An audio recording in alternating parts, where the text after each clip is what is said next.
Very good afternoon बच्चों। काफ़ी time से आपकी एक डिमांड थी, क्योंकि ये चैप्टर जो 8th क्लास का चैप्टर है उसका वीडियो बनाने के लिए। मैं यहाँ पर पूरा चैप्टर तो कंप्लीट नहीं कर पाऊँगा, लेकिन कुछ इंपॉर्टेंट चीज़ें जो आपको एग्ज़ाम में काम आ सकती हैं मैं उनके बारे में आपको कुछ बता पाऊँगा। बच्चों, ये चैप्टर है the establishment of the company power, chapter 2, history, class 8th। Basically this chapter is related to the idea and the agreement related to British Empire and the local rulers, how Britishers set up their ruling system in India, how they became trader to ruler। एक company जो हिंदुस्तान में आई है trade करने के लिए और बाद में वो हिंदुस्तान पे राज करती है। हम सब जानते हैं, we all know 1600 the British East India Company came India as a trader के रूप में आए थे। भाई कोई पूछे भाई क्यों आए हो इंडिया में, सब व्यापार करेंगे। और that time the local rulers welcome them, Jahangir ने परमिशन दी थी उनको। उसके बाद वो यहाँ पर सेटअप होते गए। स्टार्टिंग के ईयर्स में वो ट्रेड ही कर रहे थे, but when they came to know कि the local rulers of India, चाहे वो मराठास हो, चाहे वो मैसूर हो, चाहे बंगाल का नवाब सिराजुद्दौला हो, इन सब के बीच में एक इंटरनल टेंशन चल रहा था कि इंडिया को कौन लीड करेगा after decline of the Mughal empire. जब तक मुगल्स थे तब तक इंडिया में कोई दूसरी पावर नहीं थी, ये सब हम जानते हैं, 7th क्लास में आप पढ़ चुके हैं। बट मुगल्स के बाद कौन इंडिया को लीड करेगा, ये सबसे बड़ी प्रॉब्लम थी। औरंगजेब जब तक था हिंदुस्तान में, किसी की हिम्मत नहीं थी हिंदुस्तान में रूल करने की। अब यहाँ पर मैं ये नहीं कहूँगा कि औरंगजेब अच्छा इंसान था, वो तो आप सब मुझसे बेटर जानते हैं, already we have discuss in class 7th। अगर औरंगजेब नेगेटिव अप्रोच नहीं रखता डिफरेंट कम्युनिटीज़ के लिए, शायद औरंगजेब को हम एक्सेप्ट कर पाते। और औरंगजेब ही वो पर्सन था जो ब्रिटिशर्स की रियलिटी को समझ चुका था कि ये ब्रिटिशर्स चाहते क्या है इंडिया से। वो समझ चुका था कि ये ट्रेडर नहीं है, they are not simple trader, they want to become the ruler of India. वो रूलर बनना चाहते हैं, हिंदुस्तान में राज करना चाहते हैं। और उन्होंने जो लोकल्स पावर थी, उन लोकल पावर्स को आपस में डिवाइड एंड रूल पॉलिसी में ख़त्म कर दिया। बट ये सब बातें बात की बात है, पहले समझे कि how a company became trader to ruler.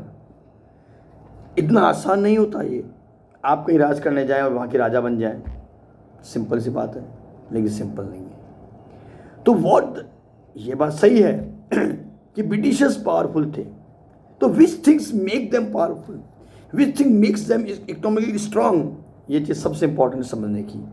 यहाँ पर एक टॉपिक था जो आपने 8th क्लास के फर्स्ट चैप्टर में पढ़ा था, मैं आपकी बुक के साथ ही अभी हूँ। टॉपिक था आपका इंडस्ट्रियल रेवोल्यूशन, इंडस्ट्रियलाइजेशन। अब बच्चों, इंडस्ट्रियलाइजेशन क्या होता है ये आपको शायद समझाने की जरूरत नहीं पड़ेगी, पहले पढ़ चुके आप लोग। Industrialization means development and modernization of industries, introduction of the new technology in the industries, spread the territory in terms of the industries, and set up different colonies in the different countries for trade। तो industrialisation बिल्कुल एक fair term थी कि भाई हम लोग industries को modern करना चाहते हैं, we want to modernization of industry and that is the need of the time, ये तो आप सभी जानते हैं। And that makes UK strong, England को उसने स्ट्रॉन्ग बनाया। इंग्लैंड अलग अलग कंट्री में अपने कॉलोनी सेटअप करता गया और राज करता गया। जब वो हिंदुस्तान की तरफ एंटर हुआ तो उसके अर्ली एज में उसका कंसेप्ट था कि मैं हिंदुस्तान पर के राजाओं के साथ ट्रेड करूँगा।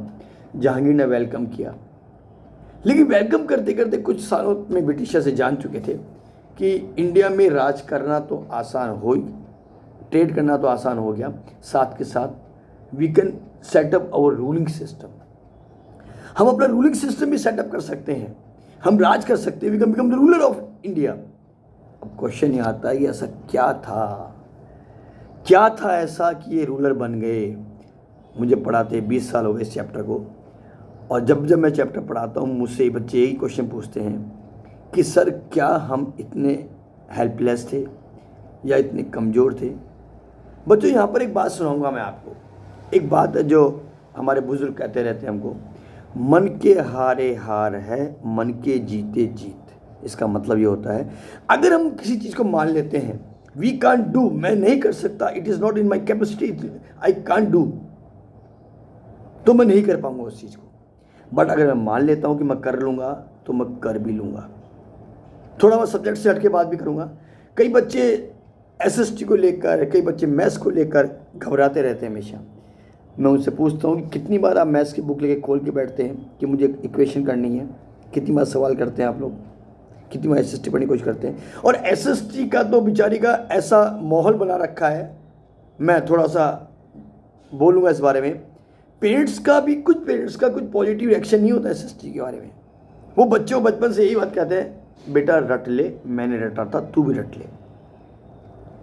That is not solution. SST को समझना पड़ता है, इसकी टाइमलाइन होती है, टाइमलाइन के अकॉर्डिंग समझिए कौन सा राजा कब आया, क्या किया, उसके एडवांटेज डिसएडवांटेज क्या थे, ये सब पैटर्न होता है। तो ब्रिटिशर्स की हम बात कर रहे थे अभी। तो मेरी आपसे वीडियो देखने वाले सभी से निवेदन है कि अपने बच्चों को ये ना सिखाएं कि एसएसटी रटने का सब्जेक्ट होता है। ये तो मेरा रोजगार है, मैं तो इसको बड़े प्यार करता हूँ सब्जेक्ट से, इसलिए मैं बच्चों में यही चीज़ भरने की कोशिश करता हूँ कि समझिए एसएसटी को, रटे मत। ये कहानी भी नहीं है, ये लॉजिक है, साइंटिफिक एस्पेक्ट्स भी है इसके। आप साइंटिफिक एस्पेक्ट्स से आप समझिए तो आपको बहुत इंटरेस्टिंग लगेगा। चलिए, तो हम बात कर रहे थे कि ब्रिटिशर्स से कैसे सेटअप किया। यहां पर मैं एक ही बताना चाहूंगा, उन्होंने सेटअप किया ये ruling system on behalf of their power. कौन सी power? Economical power, their military. और इसी मिलिट्री के बल पर, क्योंकि इतना आसान थोड़ी था कि ब्रिटिशर्स आए, उनको हमने कहा आओ वेलकम, हमने वेलकम किया, चलिए हमने वेलकम किया। But that time the other European powers also ready to set up their ruling system and trading system in India. Dutch, French, Portuguese, इन तीनों फॉरेन कंट्रीज़ को ब्रिटिशर्स ने हराया। और हराने के बाद पूरे वर्ल्ड में, और जब इंडिया में आए तो इंडिया में राजाओं ने मान लिया था कि ब्रिटिशर्स बहुत पावरफुल हैं। अर्लियर भी वेलकम देम। और मैं ये कहूँगा कि स्टार्टिंग में उनकी भी सोच सही थी और हमारी भी सही थी कि यार हम लोग, और डेफिनेटली आज मैं अगर किसी सब्जेक्ट में कमज़ोर हूँ तो मैं उसको अपना दोस्त बनाना पसंद करूँगा, जो किस सब्जेक्ट में होशियार होगा, मैं उसे सीखूँगा। बट मालूम पड़े कि वो मुझे सिखाने के साथ साथ वो मुझे पूरी तरह से मेरे पूरी नॉलेज को ही फर्निश कर रहा है। वो मुझे कह रहा है कि कोई जरूरत नहीं पढ़ने की, मैं सिखा दूँगा, और मुझे फिर मैं ऐसे रास्ते पे आई खड़ा हो जाता हूँ जहाँ मुझे कुछ नहीं आता, तो वो भी गलत है। ब्रिटिशर्स ने यही किया हमारे साथ। उन्होंने ट्रेड करते करते ही रियलाइज़ किया कि what the Indians want, Indian राजा चाहते क्या है। They learn and they read the Indian mind set. राजाओं का माइंड सेट पढ़ा उन्होंने। They were very excited to become modern. उनको मॉडर्न होना है, राजाओं को बहुत जल्दी पैसे वाला होना है, क्योंकि वो यूरोप की तरफ देख रहे थे कि ये यूके जो है, एंड वो हमसे रिच भी लगते थे, मॉडर्न भी थे, और हम मॉडर्न भी होना चाहते थे और रिच भी होना चाहते थे। तो हमारे उनके बीच में ट्रेडिंग सेटलमेंट हुए। बट ट्रेडिंग सेटलमेंट अगर होते केवल, तो इस चैप्टर नाम होता trade to trade. But trading settlement ही नहीं था बच्चों, यहाँ वो ट्रेडिंग करते करते हमारे एडमिनिस्ट्रेटिव सिस्टम में एंटर कर रहे हैं। सपोज करो, सोचो आप जरा कि you are the ruler and you are working with suggestion of outsider. आप कोई घर में कोई डिसीजन लेते हैं तो आपके फादर मदर लेते हैं, और आपके फादर मदर की जगह कोई दूसरा आगे आपके फादर मदर को समझा रहा है कि आप ऐसे नहीं ऐसे काम कीजिए, और आप उसको मान रहे हैं। हम राजाओं ने यही किया। रेवेन्यू, बच्चों यहाँ पर एक कुछ वर्ड आते हैं जो बच्चे समझते नहीं है। रेवेन्यू का मतलब होता है the income of state that comes from the taxes and other sources। Revenue collection का काम उनको मिल गया था। यानी हमारे राजा कह रहे हैं कि इन पर्टिकुलर एरिया पर रेवेन्यू जो है उसका राइट्स हम ब्रिटिशर्स को देते हैं। इसका मतलब they are dominating us, dominate कर रहे हैं हमारे राजाओं को। मैं समझ नहीं पाता ऐसी क्या मजबूरी थी हमारी। What was our problem? We are going to dominate from the British empire. क्या हम कमजोर थे? हम अपने आप को सरेंडर कर लिया हमने? हम कमज़ोर नहीं थे, बट हमारा जो दिमाग चल रहा था, हम मॉडर्न, बहुत जल्दी आगे बढ़ने और मॉडर्न होने की सोच रहे थे। और जब कभी भी हम लाइफ में ऐसी गलती करते हैं, सामने वाला हमारा फ़ायदा उठाता है कि इसको बहुत जल्दी हो रही है, और वो डेफिनेटली वो चीटिंग करता है, और आज भी चीटिंग ही होती है। यही चीटिंग उन्होंने हमारे साथ की। लेकिन अब क्वेश्चन ही आता है, बच्चे क्वेश्चन पूछते हैं, सर हमारे राजा क्या कर रहे थे? मैं पुराने राजाओं के बारे में इस सोशल मीडिया पर, इस पब्लिक प्लेस पर ज़्यादा कुछ बोलना नहीं चाहूँगा, लेकिन इतना ही बोलूँगा कि वो गलती पे गलती कर रहे थे। क्यों कर रहे थे इसका रीज़न मैं बता चुका हूँ। उनको बहुत जल्दी मॉडर्न होने की थी, हिंदुस्तान पर राज करने की थी। और ये राज किसी एक राजा की, एक नवाब की नहीं थी। हिंदुस्तान में उस समय जितनी भी पावर्स थी, चाहे वो बंगाल में हो, चाहे वो महाराष्ट्र में हो, चाहे वो मैसूर में हो, टीपू सुल्तान, और ये आपस में लड़ रहे थे। ये सबसे बड़ी मिस्टेक जो ब्रिटिशर्स ने कैच करी। अरे भाई, बाहर का आदमी है ब्रिटिशर्स, ट्रेड तक सीमित रहने दो उसको। क्यों उसको अपने घर में बुला रहे हो? क्यों उसको अंदर तक घुसा रहे हो? Why we are going to consult them कि how we should set up our administrative system, which trading policy we should introduce. होते कौन है वो जिससे हम पूछें कि भाई अंग्रेज साहब आप बताइए कि हमारा क्या ट्रेडिंग सिस्टम करें, कैसा रेवेन्यू सिस्टम करें, क्या एडमिनिस्ट्रेटिव पॉलिसी हो, किसको उत्तराधिकारी बनाएं, किसको राजा बनाएं? कौन है वो? क्यों पूछे उनसे हम? बट हम अपने नेबर स्टेट को नहीं पूछ रहे, हम उनसे पूछ रहे हैं। ये सबसे बड़ी मिस्टेक, इज बिगेस्ट मिस्टेक। तो आपके इस चैप्टर में हम चलते हैं। ब्रिटिशर्स ने सबसे पहले क्या किया, उन्होंने बंगाल देखा। अब क्वेश्चन ये आता है, सर बंगाल ही क्यों? इसके पहले कुछ चीज़ें और है। कैनेटिक वॉर के बारे में तो बता दूं, ये फ्रेंच और ब्रिटिशर्स के बीच में हुआ था। The main object of this war to set up their ruling system in India. French और ब्रिटिशर्स में कौन ताकतवर है, ये प्रूव हो गया था कैनेटिक वॉर से। कैनेटिक वॉर मतलब कर्नाटक में हुआ था वॉर ये। और इस वॉर के बाद ब्रिटिशर्स इंडिया में विदेशी पावर के रूप में, एज ए फॉरेन पावर, वो अपने आप को सेटअप कर चुके थे कि हमारे बराबर अब कोई नहीं है। राजाओं की बात तो बाद में आएगी, पहले इनकी बात थी। आपस में भी ये लड़ रहे थे, ये फोन करें। मैं तो कहता हूँ अगर उस समय ये समझ जाते कि यार ट्रेड करने के लिए लड़ना, मैं समझता नहीं। आज भी बहुत सारी कंट्री में बहुत सारी कंपनियाँ ट्रेड करती हैं। अगर हमारा इंडिया का ट्रेड अगर अमेरिका से है तो अमेरिका में, यूके में, फ्रांस में, जर्मनी में बहुत सारी कंट्री ट्रेड करती है। दिक्कत क्या है, कर सकते हैं ट्रेड। बट अंग्रेज जो इंडिया को समझ चुके थे कि इंडिया की पावर क्या है। बच्चों, इंडिया गरीब देश कभी नहीं था। इसको गरीब बनाने में गलती हमने भी करी है और बाहर के लोगों ने तो करी है। और हमारी गलती इतनी सी थी, हम यूनाइटेड नहीं थे। सोने की चिड़िया कहते थे इंडिया को, मेरे देश की धरती सोना उगले, तो सोना उगलती थी ये भैया धरती हमारी। लेकिन ये फॉरेनर्स आए, अटैक करते गए, कभी कौन आया, और हमारी इकोनॉमी, सोशल वेल्थ, कल्चरल भी वेल्थ है, सोशल भी वेल्थ है, इन सबको बिगाड़ के चले गए। फिर वही बात आती, गलती किसकी? गलती तो भाई आपकी और मेरी है, ये हमारे फोर फादर्स की है, हमारे राजाओं की है। गलती करने के बाद भी हम नहीं संभले, अभी भी कुछ गलतियां होती रहती हैं। चलो इसके बारे में बाद बात करेंगे। पहले मैं बता दूं आपको, ब्रिटिश के दिमाग में सबसे पहले क्या आया? बंगाल उस समय एक रिचेस्ट स्टेट था। और बंगाल किसके अंडर में था? नवाब सिराजुद्दौला के अंडर में। He was nawab of Bengal. नवाब को भी इच्छा हुई कि ब्रिटिशर्स के साथ ट्रेड करते हैं, सभी करना चाहते थे उनसे। बट एग्रीमेंट के साथ साथ जब उनको लगा कि ब्रिटिशर्स ट्रेड में चीटिंग कर रहे हैं, उन्होंने ब्रिटिशर्स के साथ लंबे समय तक ट्रेड नहीं किया।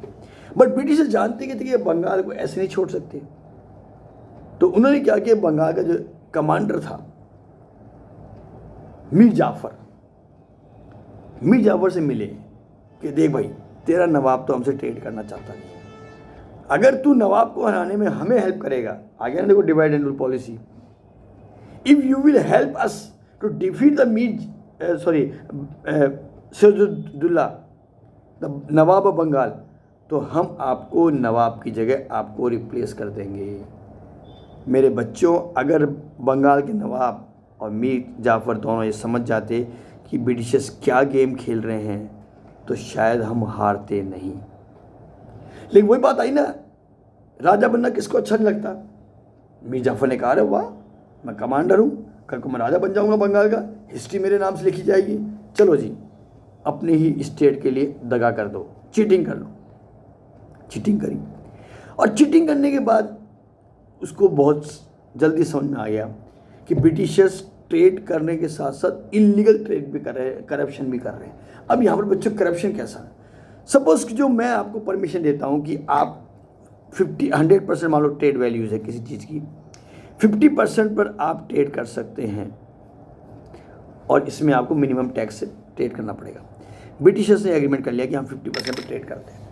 50% ट्रेड जिसका वो पैसा चुका रहे हैं, दैट इज वो कस्टम ड्यूटी। अब कई बच्चे पूछ सकते कस्टम ड्यूटी क्या है?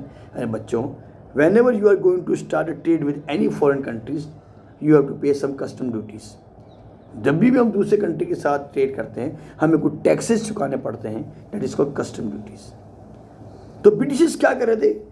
50% टैक्स चुका रहे हैं, लेकिन 50% पर इलीगल ट्रेड कर रहे हैं।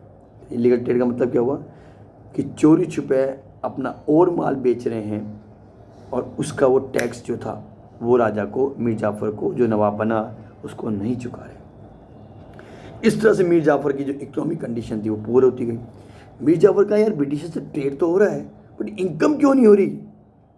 When he came to know that corruption is going on, then he refuse to Britishers कि आप चीटिंग कर रहे हैं, आपके साथ मैं एग्रीमेंट नहीं कर सकता।